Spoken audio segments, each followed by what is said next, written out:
नाशिकच्या गोदावरी नदीपात्रातील पानवेलींचं ग्रहण मागच्या गेले काही दिवसांपासून संपत नसल्याचं पाहायला मिळत आहे.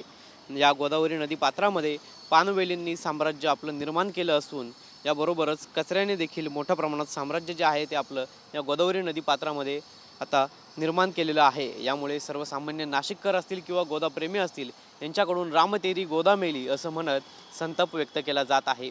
प्रशासनाकडून त्वरित यावर उपाययोजना करावी अशा पद्धतीची मागणी देखील नाशिककर नागरिकांकडून केली जात आहे. खरं तर गोदाघाट परिसरात अनेक भाविक हे देशभरातून येत असतात, या ठिकाणी स्नान देखील करतात. या प्रदूषित पाण्यामुळे त्यांच्या आरोग्यास धोका निर्माण होऊ शकतो. त्यामुळे येणाऱ्या भाविकांकडून देखील या ठिकाणी उपाययोजना कराव्यात अशा पद्धतीची मागणी केली जात असते. खरं तर नाशिक शहरात अशा पद्धतीनं गोदावरी नदीपात्रामध्ये आपल्याला हे पानवेलींचं साम्राज्य पाहावयास मिळत आहे. त्यामुळे नागरिकांकडून आता यावर त्वरित उपाययोजना कराव्यात अशा पद्धतीची मागणी जी आहे ती केली जात आहे.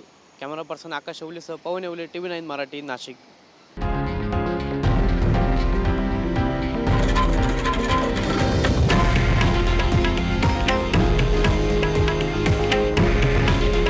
हे आहे देशातील नंबर 1 न्यूज नेटवर्क आणि आपण पाहत आहात TV9 मराठी.